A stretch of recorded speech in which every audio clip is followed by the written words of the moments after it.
데살로니가 전서 2장 1절에서 6절까지 말씀입니다.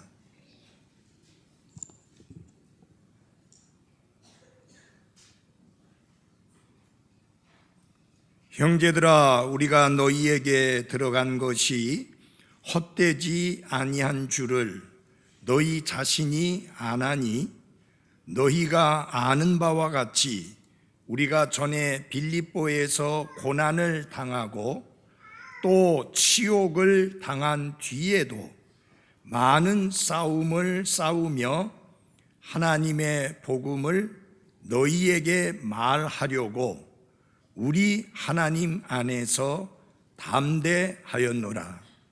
우리의 권면은 속임수나 부정함에서 나지 아니하였고 간사함으로 한 것도 아니었노라.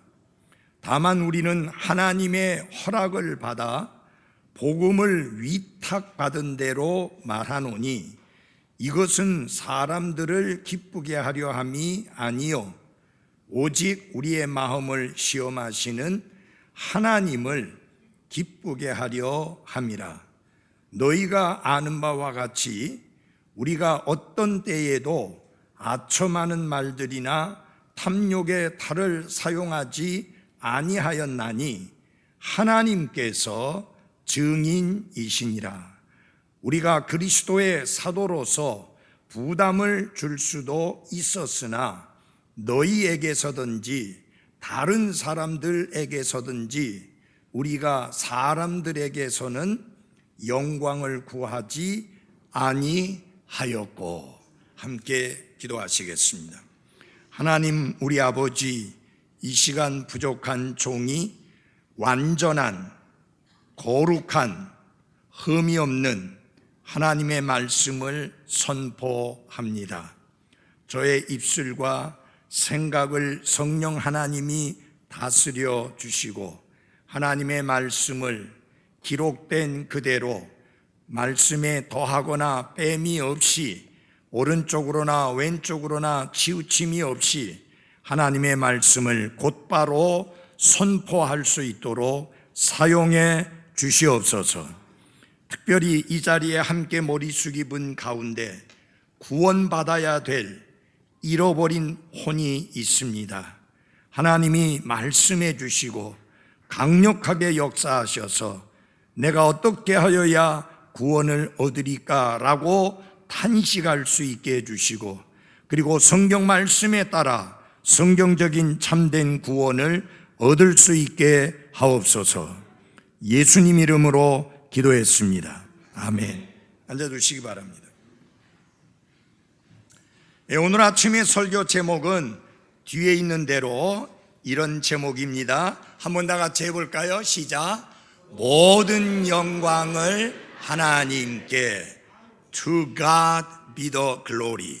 우리가 올 한 해 저 뒤에 표로서 모든 영광을 하나님께 라고 하는 표를 했습니다. 여러분들이 조금 전에 읽어드린 이 말씀을 주의 깊게 살펴보시면 2장 1절에서 6절 사이에 하나님이라는 단어가 5번이나 언급되고 있는 것을 볼 수 있습니다. 무엇을 의미하느냐? 우리가 어떤 모습으로 섬기든지 어떤 사명과 책임을 맡아 섬기든지 중요한 것은 하나님을 기쁘게 해드리는 것입니다.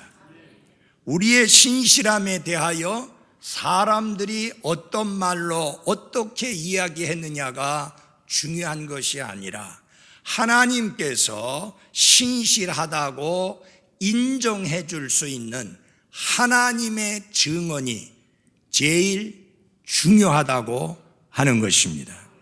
그래서 모든 영광은 사람 가운데 어느 누구도 취해서는 안 되고 반드시 모든 영광은 하나님께 돌아가야만 하는 것입니다. 이 데살로니가전서 1장에서 복음 전도자로서 사도 바울을 소개하고 있습니다. 그래서 데살로니가전서 1장에서 소개하고 있는 사도 바울의 모습은 어떤 모습이냐? 복음 전도자, 이벤젤리스트, 복음 전도자로서의 사도 바울을 우리에게 소개하고 있습니다. 그가 데살로니가에 가서 복음을 선포하게 되었을 때 많은 사람들이 그 복음을 듣고 그 복음을 받아들여서 그 복음의 능력으로 변화함을 입어서 우상들을 버리게 되었고 살아계시고 참되신 하나님을 섬기는 자로 바뀌어졌을 뿐만 아니라 예수 그리스도께서 다시 오신다는 재림의 약속을 믿고 그분의 다시 오심을 기다리는 그런 삶으로 완전히 변화가 되었습니다. 자, 이제 데살로니가전서 2장에서는 사도 바울이 어떤 모습을 우리에게 소개하고 있는가? 목회자로서의 사도 바울의 모습을 우리에게 소개해 주고 있습니다. 그래서 이제 구원받은 지 얼마 안 된 어린 그리스도인, 이제 개척되은 지 얼마 안 된 이 개척 교회에게 사도 바울이 어떻게 사역을 했는지, 어떻게 그 어린 그리스도인들을 돌봐 주었는지 그 말씀을 중점적으로 다루고 있는 내용이 데살로니가전서 2장의 내용입니다. 이래 여기에서 이제 하나님께서 우리에게 보여주시는 것은 뭐냐? 잃어버린 혼들을, 잃어버린 사람들을 복음을 전해서 그들이 구원받게 하는 데 있어서 하나님이 사람들을 사용하셨습니다. 여러분 잊지 마십시오. 하나님께서 하늘에서 복음을 선포하는 게 아니라 이미 먼저 구원받은 그리스도인, 먼저 구원받고 하나님께 부르심을 받은 하나님의 사람들을 통해서 하나님의 은혜의 구원의 복음을 선포하게 하는 것입니다. 그래서 사람들을 그리스도께로 인도하는 데 있어서 하나님이 직접 내려오셔서 하시는 게 아니라 먼저 구원받은 그리스도인들을 사용하셔서 그들을 그리스도께로 인도하는 귀한 사역을 감당하게 하시는 것입니다. 그뿐만 아니라 하나님은 또한 사람들을 사용하셔서 어린 그리스도인들을 돌보며 그들이 성숙한 그리스도인이 될 수 있도록 양육하고 인도하는 일에도 역시 하나님이 사람을 들어 사용하신다라고 하는 것입니다. 이제 여러분과 제가 기억해야 될 중요한 사실이 있습니다. 하나님은 사람들을 쓰십니다.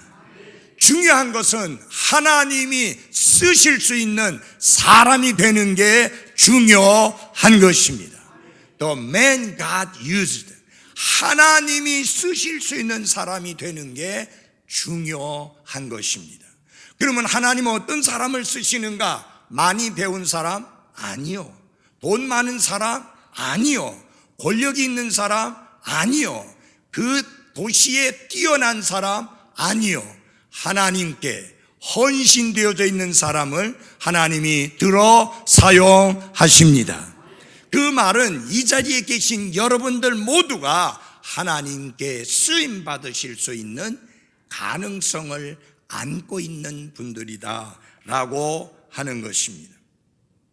자, 이 데살로니가 교회는 사도 바울과 그의 동료들인 바울과 실라와 디모데 이들이 데살로니가에 가서 구원의 복음을 선포함으로 말미암아 사람들이 구원받고 거듭나면서 마침내 교회가 탄생하게 되었고, 비록 어린 교회였지만 이 교회는 신실한 하나님의 사람들의 사역을 통해서 놀랍게 성장을 하게 되었습니다.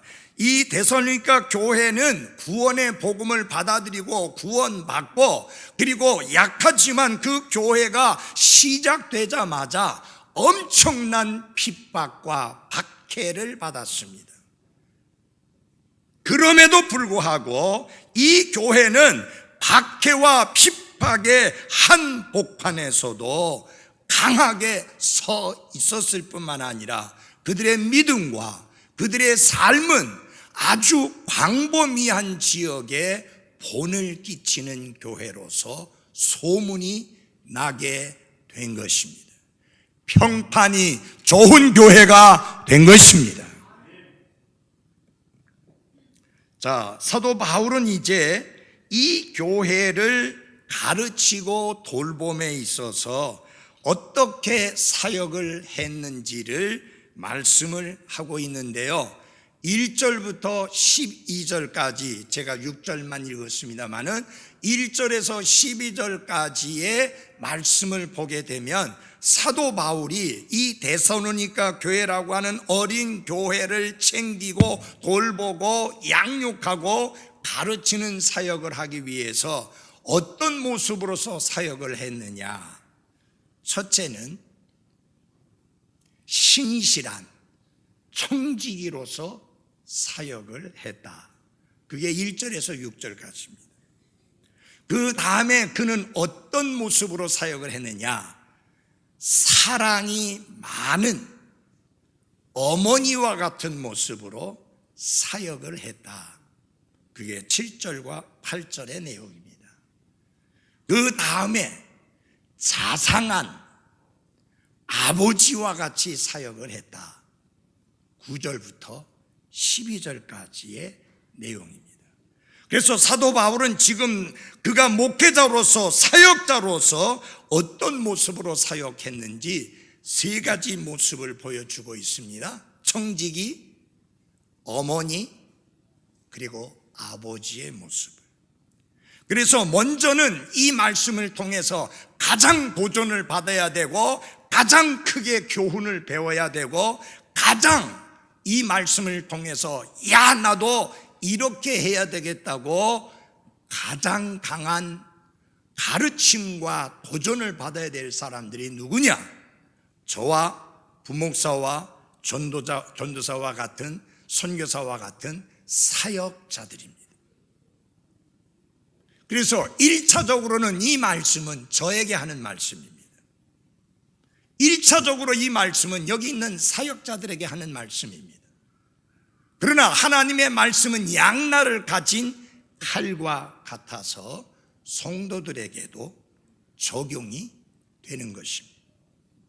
성경을 보면 그리스도인을 일컫는 여러 가지 호칭 중에서 그리스도인을 뭐라고 일컫고 있느냐? 청지기다 라고 그렇게 말합니다. 그래서 우리 한번 다 같이 해볼까요? 나는 그리스도의 청지기이다. 여러분, 청지기라는 말을 잘 이해하셔야 합니다. 사도 바울은 자기 자신을 소개하면서 2장 4절에 이렇게 말씀하고 있습니다. 하나님의 허락을 받아 복음을 위탁받았으니. 사도 바울은 그렇게 고백합니다. 내가 하나님의 복음을 선포한다. 이 복음은 내가 만든 복음이 아니고 사람들에게서 받은 복음이 아니고 하나님께로부터 위탁을 받은 하나님의 복음이다. 그러니까 하나님으로부터 위탁을 받은 사람이니 그는 주인이 아니고 뭐라는 말이에요? 청직이라는 뜻입니다. 여러분, 비행기를 타시면 비행기에 남자 승무원도 있고 여자 승무원도 있습니다. 여러분들은 여자 승무원은 잘 기억합니다. 왜냐하면 주로 여자 승무원들이 이렇게 서빙한다고 왔다 갔다 하니까요. 근데 남자 승무원도 있습니다. 그 남자 승무원을 가리켜서 뭐라냐면 스튜어드라고 말합니다. 여자 승무원을 스튜어드스라고 해서 여성 명사를 씁니다. 여러분, 그 승무원이 자기가 그 비행기의 주인입니까? 아니에요.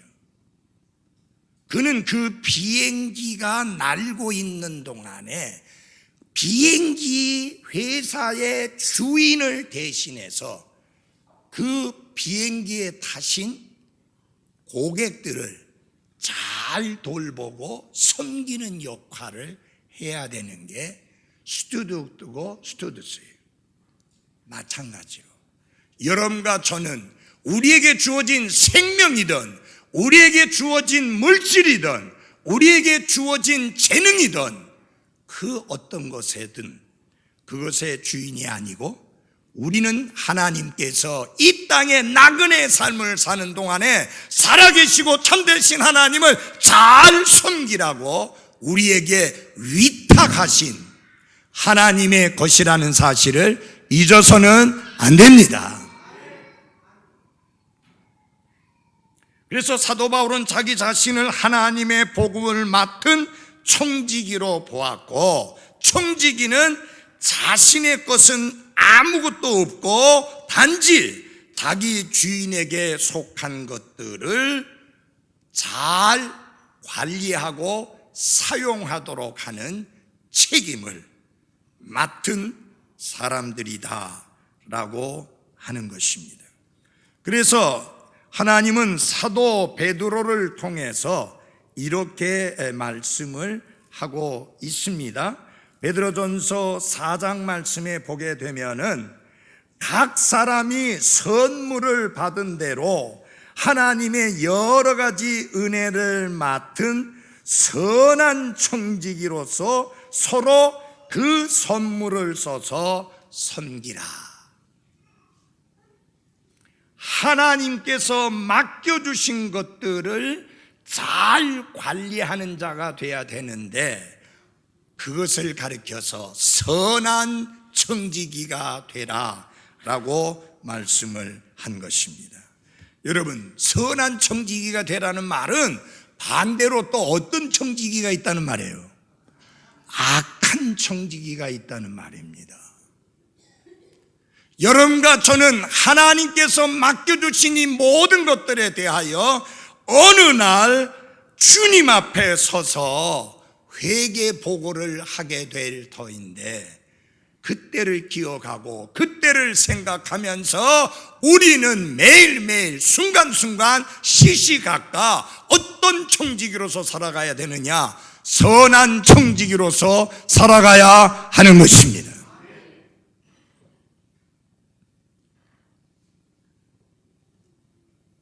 선한 청지기로서 우리가 그 모습이 하나님께 예수 그리스도께 칭찬을 들을 만한 청지기가 되려면 아주 중요한 자질이 있습니다. 아주 중요한 요소가 있습니다. 그게 무엇이냐? 신실함입니다. 신실함. 다 같이 합시다. 신실함. faithfulness. 신실함. 청지기에게 그리고 맡은 자들에게 요구되는 것은 신실함이니라. 예수님이 비유 속에 예수님께서 칭찬하실 때 뭐라고 칭찬하셨습니까? 선하고 신실한 종아라고 말했습니다. 신실함을 칭찬했습니다. 여러분 기억하십시오. 하나님은 성공을 칭찬하는 게 아닙니다. 하나님은 여러분과 제가 성공하는 사람이 되기를 원하는 게 아니라 하나님은 여러분과 제가 우리에게 맡겨진 모든 것들에 대하여 신실한 청지기가 되기를 원하십니다. 그러므로 시간을 낭비하지 마십시오. 시간은 돈이 아니라 시간은 생명입니다. 하나님이 주신 이 몸을 낭비하지 마십시오. 하나님의 성령님이 거하시는 하나님의 성전이기 때문입니다. 하나님께서 맡겨주신 물질 함부로 낭비하지 마십시오.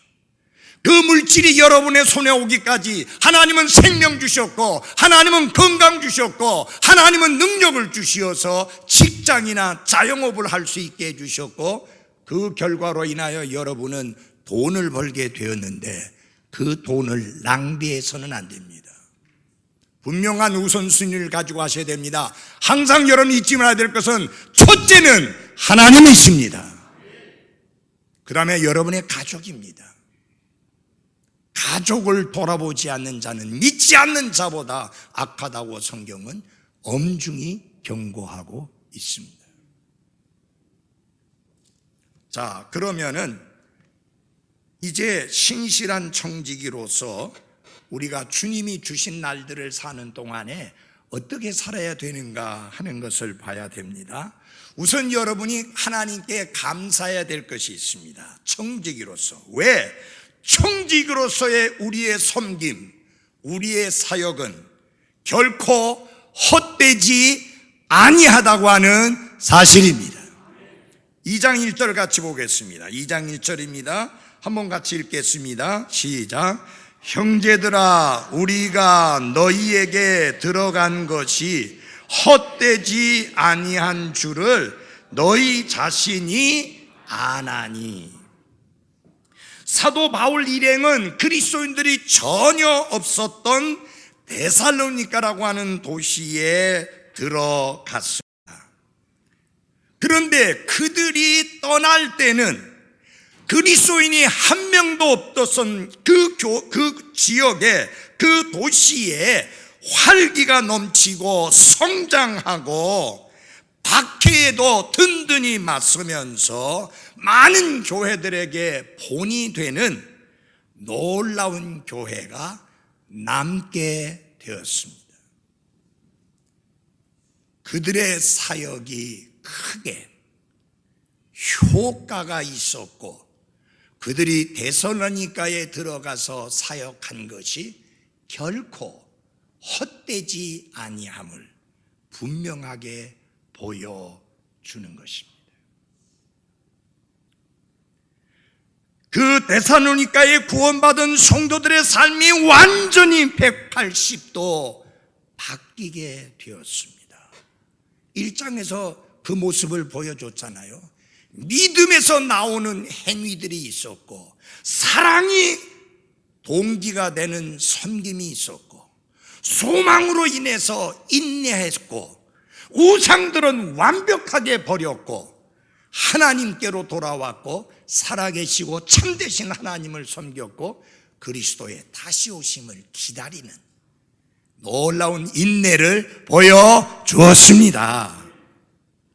사도 바울의 그 일행의 사역은 절대로 헛되지 않았고 사도 바울은 당당하게 이야기합니다. 우리의 사역이 결코 헛되지 아니한 것을 여러분 자신이 잘 알고 있습니다 라고 그렇게 이야기합니다.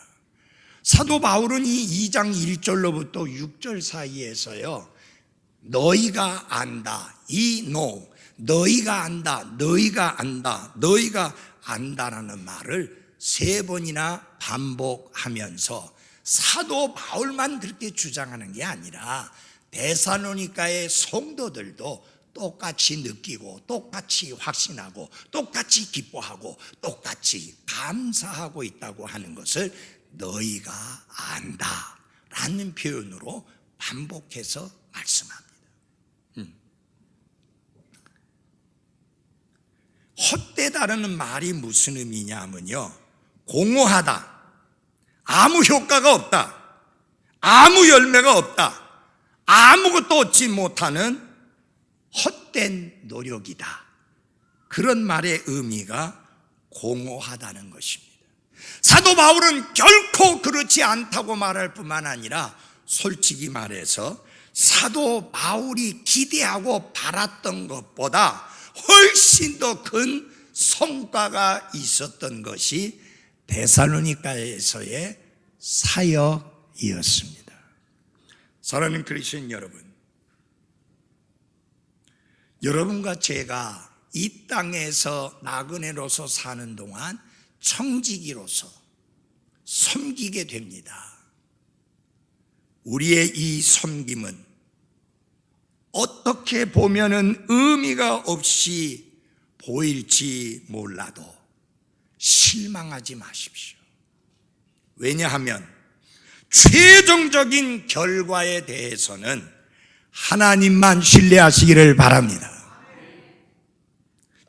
청지기로서의 우리의 사역은, 우리의 섬김은 절대로 헛되지 않음을 성경이 보장하고 계심을 잊지 마시기를 바랍니다.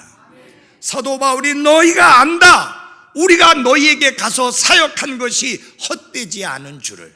나는 여러분들에게 분명히 말씀드립니다. 여러분은 압니다. 여러분의 청지기로서의 올 한 해 1년 동안의 섬김은 결코 헛되지 아니하다는 사실을 여러분은 알고 계십니다. 사도 바울은 고린도전서 15장 58절에서 이렇게 말했습니다.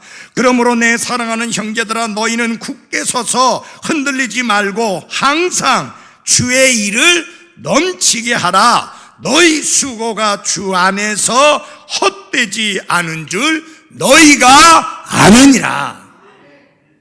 올 한 해에도 여러 가지 모습으로 섬기셨습니다. 찬양대원으로, 주일학교 교사로, 식사당번으로, 집사로, 사역자로. 어떻게 보면 사람들이 알아주지 않았고, 사람들이 칭찬해주지 않았고, 사람들이 여러분에게 대단하다라고 박수 쳐주지 않았지만, 그러나 여러분 잊지 마십시오. 결코 여러분의 수고가 헛되지 아니하다는 사실을. 두 번째로서 우리가 청지기로서의 삶을 살게 될 때 결코 잃어버리지 말아야 될 게 있습니다. 잃지 말아야 될 게 있습니다. 그게 무엇이냐? 담대함입니다. 우리 2절 말씀 보겠습니다. 2장 2절입니다. 같이 읽어보겠습니다. 시작. 너희가 고난을 당하고 또 치욕을 당한 뒤에도, 거기까지만 읽겠습니다. 사도 바울과 실라가 빌립보에 가서 빌립보에서 사역을 하다가 한 여인에게 복음을 전했는데, 그 여인이 복음을 듣고 구원받고 변화되었는데, 그 여인이 무엇을 하던 여인이냐? 점을 치던 여인이에요. 어느 주인이 거느리고 있던 여종이었는데, 여자 하인이었는데, 이게 점을 치는 일을 하던 이 여자가 구원받고 나더니 다 때려치고 변화돼서 새 사람을 살게 되니까 주인이 더 이상 그 여자를 통해서 돈을 못 벌게 되니까 화가 나가지고 거짓말을 해서, 소위 말하면 거짓 고소를 해가지고 사도 바울과 실라가 잡혀가게 됩니다. 공개적으로 채찍질을 당하는데 옷이 벗긴 채 공개적으로 채찍을 당함으로 치욕을 당했고, 그리고 채찍에 맞고 옥에 갇힘으로 말미암아 말할 수 없는 고난을 겪었습니다.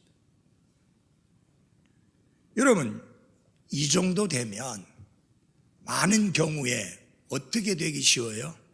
나 이제 다시는 예수님의 이름으로 말하거나 가르치지 아니할 것이다. 그렇게 되기 쉬워요. 너무나 큰 고난을 당했고 너무나 큰 치욕을 당했기 때문입니다. 하나님이 특별한 방법으로 감옥에서 나오게 해주지 않았다면 오래오래 그 끔찍한 깊은 감옥에 갇혀 있을 수도 있었습니다. 그런데 여러분 잘 보십시오. 그러한 고난과 치욕은 사도 바울의 입을 다물게 한 것이 아니라 정반대의 결과를 보여주었는데, 데살로니가라고 하는 다른 도시로 가서 하나님의 복음을 전했습니다. 여기서 여러분 2장 2절에서 중요하게 보아야 될 두 가지 중요한 단어가 있습니다. 전에, before라고 하는 단어하고, 그 다음에 뒤에도, after, 이 두 단어를 주의 깊게 보셔야 합니다. 한번 2장 2절을 한번 같이 보시기 바랍니다. 2장 2절을 같이 봐주십시오. 너희가 아는 바와 같이 우리가 어떻게 전에 빌립보에서 고난을 당하고 또 치욕을 당한, 그 다음 단어 같이 읽읍시다. 시작. 뒤에도.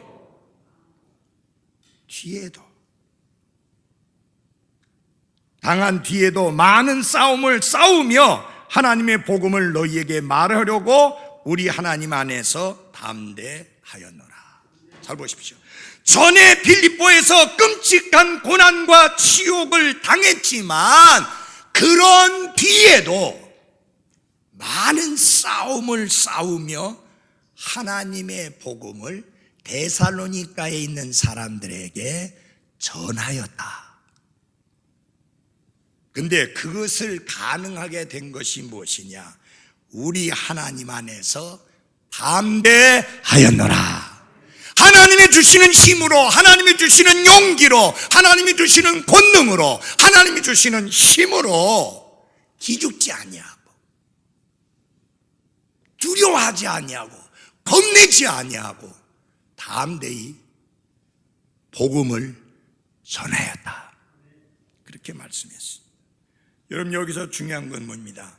그렇게 끔찍한 일을 당하고 난 뒤에도 라는 말이 중요합니다. 사랑하는 그리스도인 여러분, 여러분이 주님을 섬기는 동안 이런 시련 저런 시련, 이런 고난 저런 고난, 이런 아픔 저런 아픔을 경험할 수 있지만 사도 바울 일행처럼 꼭 이 말이 따라 붙을 수 있기 바랍니다. 많은 시련과 아픔과 고난을 당한 뒤에도 하나님의 은혜로, 능력으로, 그분이 주시는 힘으로 담대하게 되었다라고 고백할 수 있기를 바랍니다. 담대함을 잃어버리지 말기를 바랍니다. 그렇게 계속 반대에 부딪혔음에도 불구하고 사도 바울 일행은 담대함을 잃어버리지 않았다. 사랑하는 그리스도인 여러분, 우리 그리스도인들은 담대함을 잃어버리면 안 됩니다. 모세가 죽고 난 다음에 바로 이어서 여호수아를 지도자로 하나님이 세우시는데, 하나님이 여호수아에게 주신 말씀 중에 하나가 담대하라. 담대하지 않으면 모든 걸 내려놓게 됩니다. 담대하지 않으면 모든 것을 포기하게 됩니다. 담대하지 않으면 모든 것을 안 하려고 하는 게으른 사람으로 바뀌어지게 됩니다. 그래서 우리가 그리스도인으로서 청지기로서 이 땅에서 삶을 살아가는 동안에 결코 잃어버리지 말아야 될 것이 있다면 담대함입니다. 담대함. 아멘. 여러분, 우리 여기 앤드류 브라운 선교사님이 있지만 앞으로 나가서 이제 혼자 사역을 하게 됩니다. 한국말로 사역하게 됩니다. 뭐가 필요하겠습니까? 담대함이 필요합니다. 그래서 우리 선교사님 부부에게 하나님이 담대함을 주시도록 많이 기도해 주시기 바랍니다. 아이고, 난 미국 사람인데 한국 사람에게 한국말로 전도해야 되고 한국말로 이야기해야 되고 한국말로 설교해야 되는데 아이고 어떡해.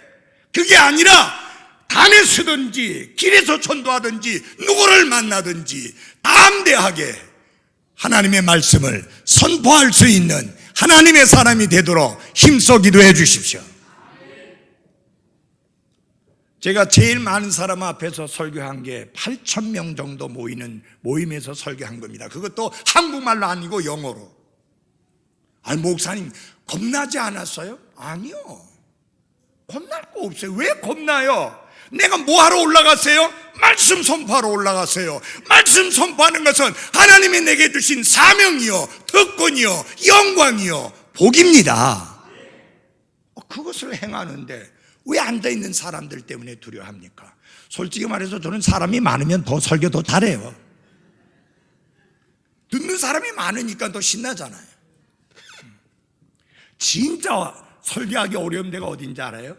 7, 8명 앉혀놓고 설교할 때 정말 힘들어요. 소리 질러도 아멘 하는 사람도 없고. 그러므로 사랑하는 여러분, 뭐를 잃어버리면 안 된다? 담대함을 잃어버리면 안 된다.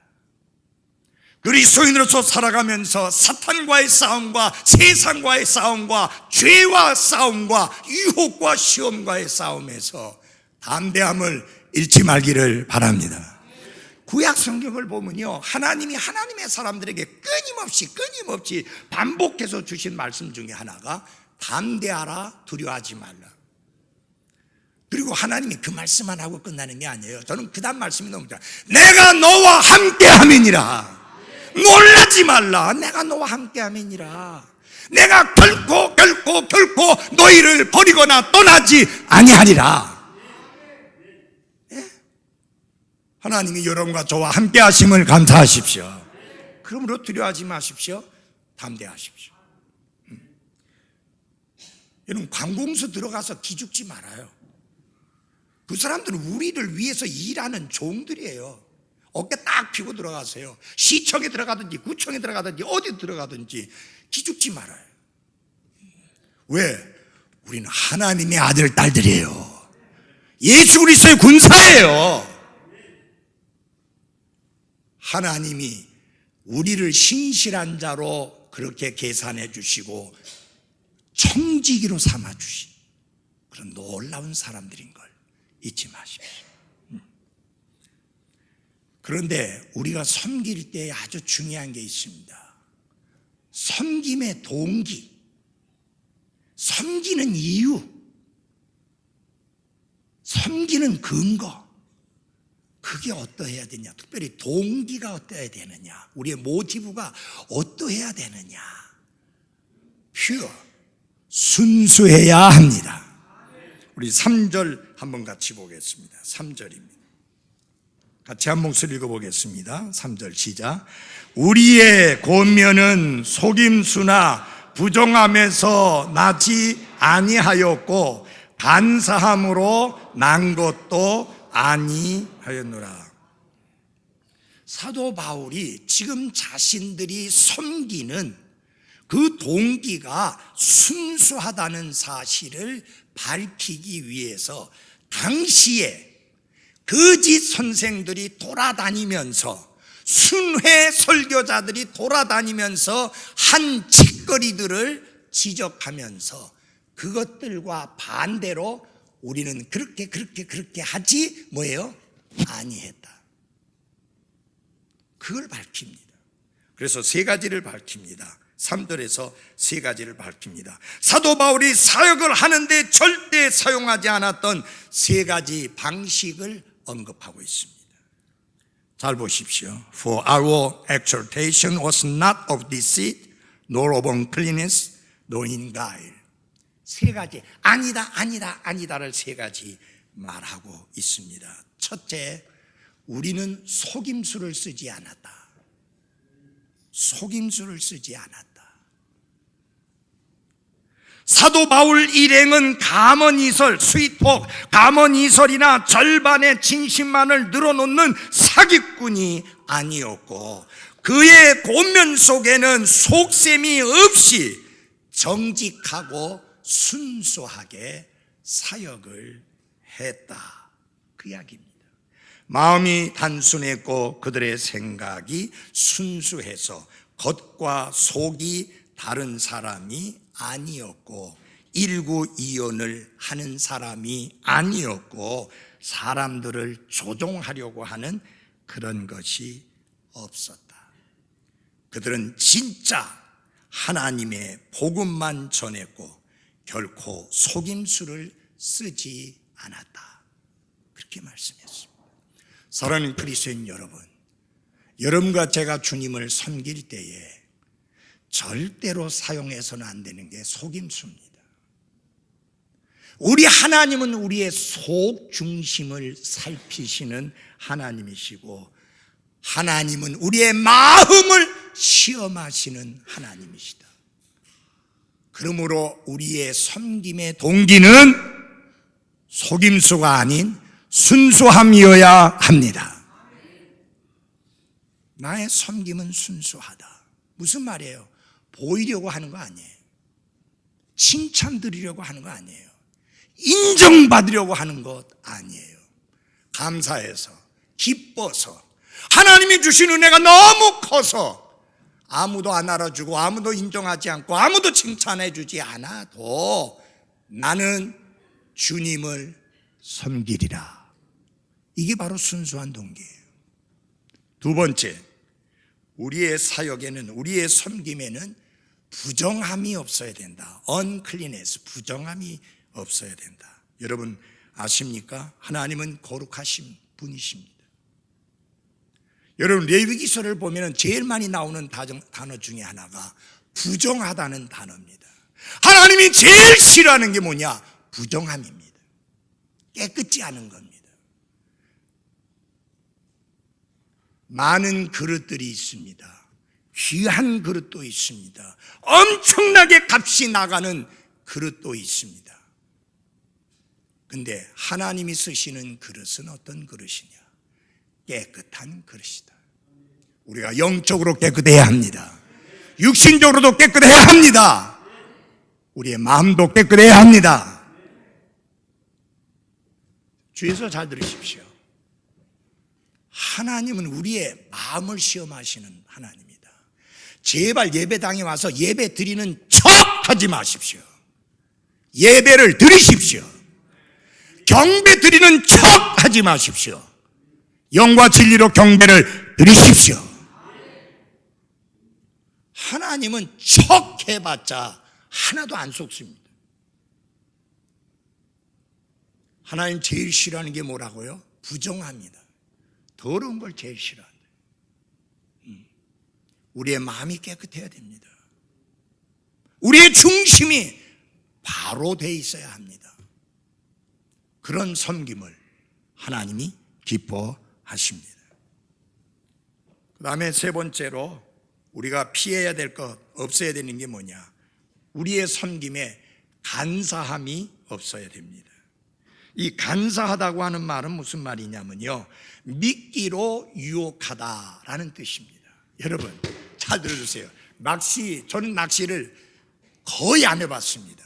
한번 저쪽에 어디라고 그래요, 집사님? 저쪽에 용원 있는 그쪽에 가서 한번 낚시를 한 적이 있어요. 줄낚시라고 그러는 거예요? 이걸 하는데 세상에 저 같은 사람한테도 잡히는 물고기가 있더라고요. 저 정말 낚시할 줄 모르거든요. 근데 내리니까 올라오는 거예요. 근데 저는 못하는 게 뭐냐면 낚시 바늘에다가 지렁이 끼는 거 참 못해가지고 옆에 형제들이 다 끼워줘가지고 제가 했는데, 여러분 그 지렁이 왜 넣는데요? 잡기 위한 미끼지 너 이거 달 먹고 달 커라 그게 아니에요. 간사하다는 게 뭐냐? 잡아먹기 위해서 친절 베풀고 선을 베푸는 거예요. 그리스도인의 삶에는 이런 간사함이 없어야 합니다. 사람을 이용해 먹으려는 이런 간사함이 있어서는 안 된다. 그래서 이제 계속 말씀드린 내용이 뭡니까? 우리의 섬김에 뭐가 있어야 된다? 순수함이 있어야 된다. 순수함. 어떤 분들은, 사도 바울은 사람들이 구원받게 하려고 마치 영리한 외판원이 자기의 물건을 사게 하려고 사람들을 함정에 빠뜨리는 것처럼 그렇게 함정을 파지 않았다.